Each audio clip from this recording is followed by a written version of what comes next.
Chapter 12. The raptors poured down into the valley and surrounded the Iguanodons. I watched for several long, tense moments as the predators circled the herd, looking for weakness. They found it.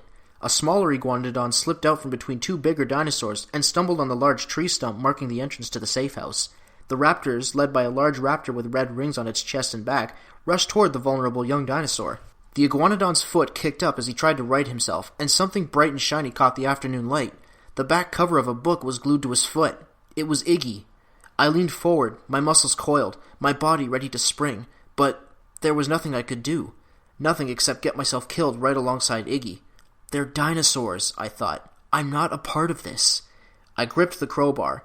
Iggy had saved my life, but there were so many raptors. Suddenly, a larger Iguanodon broke from the herd and got between the terrified, stumbling Iggy and the oncoming tide of predators. It wasn't full grown. It may have been Iggy's older brother or a friend, just like Ben had been my friend. Two of the raptors leaped onto the bigger Iguanodon. It growled as their claws bit into it and turned swiftly to shake them loose. Its thumb spikes smashed the flank of a third raptor that came at it. Then it was overwhelmed. It fell as a dozen raptors attacked, led by the alpha male. Iggy was on his feet now, his back to the other raptors. I expected at least a few of them to attack before he made it back to the safety of the herd. Instead, the raptors formed a defensive line, cutting the herd off from the dino they were savaging. The Iguanodons closed ranks around Iggy. He looked back and yelped as he saw the raptors swarming the bigger dinosaur. Then there was nothing but silence as the raptors fed. I waited for the raptors to attack the rest of the herd. It didn't happen. Night came and the stars appeared. The raptors went back to their positions above the valley. The Iguanodons huddled together, none of them looking in the direction of the predator's kill. A soft rain fell. I heard a gentle moan. It might have been Iggy mourning for his lost friend, or it might have been the fast-rising wind. I didn't know. I knew what my dad would tell me to do. Wait it out in this tree and go down there into the valley when it's safe.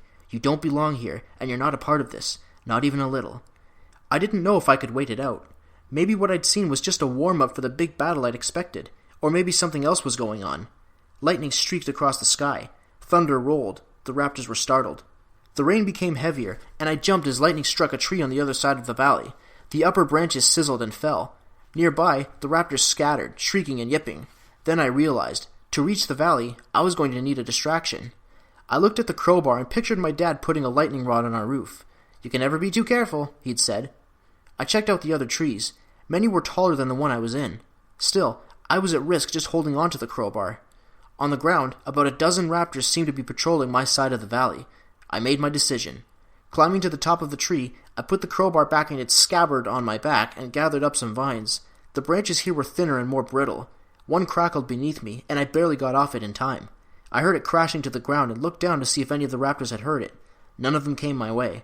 With trembling hands, I tied the crowbar to the treetop. The rain was chilling. Lightning flashed again. I froze with my hands on the crowbar, certain I would be electrocuted.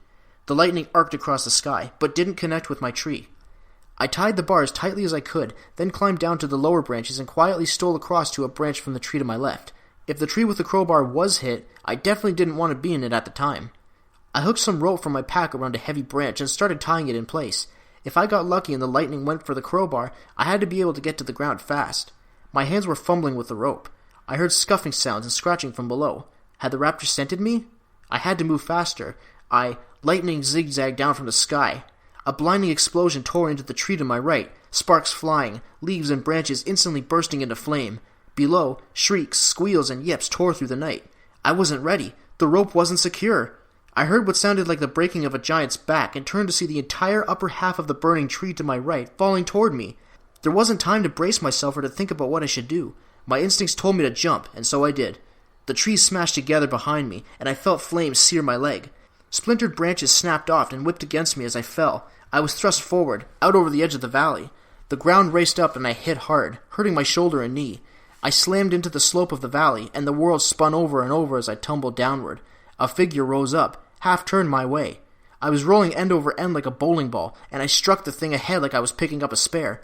It yelped, and I mashed its head down against a rock and kept tumbling until my momentum slowed and I sprawled to a stop, the world spinning. I felt sick and my body ached. I got to one knee as the valley swayed like a ship on rough waters. I'd knocked down a raptor, and it was already getting back up. I looked over my shoulder and saw that 100 yards separated me from the Iguanodons and the hatch leading to the safe house. Off to my right, I saw several cavities in the rock wall. Tunnels? Caves? I heard the raptors hissing and shrieking. They made weird resonating sounds, unlike any I'd ever heard before. The raptor I'd taken down wasn't looking my way. Not yet. Another flash of lightning and crack of thunder distracted it. I had raced raptors before, but I didn't think I could manage it this time. My head was throbbing and my legs were shaky. I scrambled for the closest cave mouth, praying I wouldn't be spotted, praying I wouldn't find more predators inside taking shelter from the storm.